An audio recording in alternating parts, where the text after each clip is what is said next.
So hello guys, we're back again with another video for you. This is Finstock Biztalk, where I give you tips on any business you might consider starting. My name is Patrick. And my name is Emma, and we have been doing the series on cereal business. We have done a couple of videos. We have told you on how to start a cereal business. We have told you about tips you need to consider when starting a cereal business. We have also looked at the fast moving cereals in Kenya. We have also looked at what are the challenges facing the cereal business in Kenya. We're talking about the cereal world. We have been talking about how to start a cereal business. We have also talked about the tips you need to consider when starting a cereal business. We have also given you the fast moving cereals in the world of cereals. We have given you the challenges that are being faced by the cereal farmers in Kenya, and we also talked about what are the factors that influence someone to buy certain cereals, and what is it that the consumer looks before buying before buying cereals. And today we have a very interesting topic. We are going to talk about the current state of cereal export in Kenya.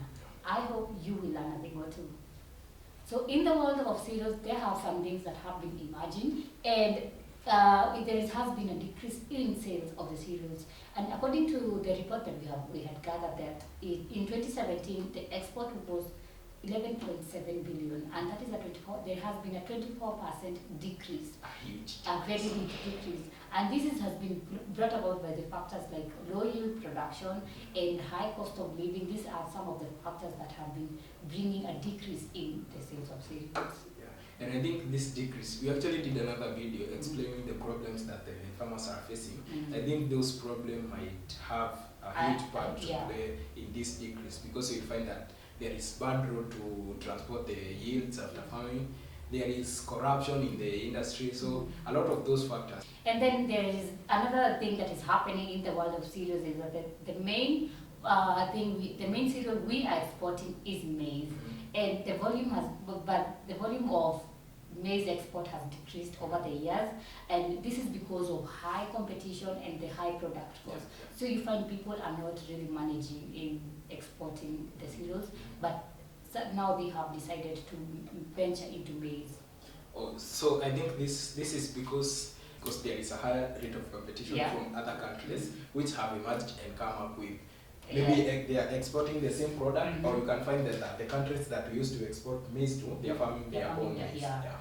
So that is one of the challenges that that has brought about the main cereal to be maize. And when we have said before that maize is the main export, we didn't mean it. There has something that we want to discuss in the current state of the cereal export in Kenya is that regional marketers are the main export destinations. That we are talking about Uganda, Tanzania, and another country, Somalia. Yeah, it's also regional. Yeah, Somalia, Sudan, So we are exporting to these regional, and we have stopped exporting to countries like America. Because you see the production costs have become high, and we are facing a challenge maintaining the balance. And the goal to growth for any product or anything that you're farming is to be able to expand and be able to export on higher markets than just the regional market. And you see these regional markets, you find that the demand is high. So that is why we are exporting to the regional markets. So another current state of cereal export in Kenya is that the export regulation and standards, the KBS, has also been putting regulations on the exports, and you'll come to notice that they have also put regulations on the amount of pesticides that you can use and the amount of fertilizers you can put. This is all in due regard to the consumer, how the health benefits of the consumer. So they want to regulate so that you don't find some people they're using a lot of pesticides and maybe it's harmful to the consumer. And they are bringing the product to the market which is harmful to the consumer. So the fifth thing we are going to talk about on the current state of the cereal export in Kenya is that there have been opportunities of growth, and despite all the challenges that we have talked about, all the challenges that we are facing, we have come to notice that the government is really putting its stake in the cereal export in Kenya, and they are coming up with ways to help the farmers They are coming up with ways to help the farmers by creating irrigation schemes and joining forces with other countries so that they can have better products. They go to forums, they encourage the farmers to go to forums that can be of beneficial to them. I hope you have learned a thing or two. If you have learned something, or if you have a comment or something you would like us to add regarding the current state of the cereal export in Kenya, you can leave it in the comment section. We will read it. And we appreciating you for tuning in.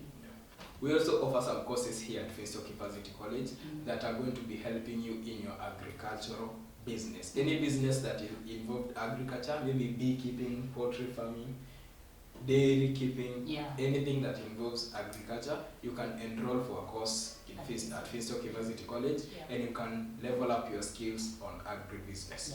Make sure at the end of this video you like, comment, subscribe, and share.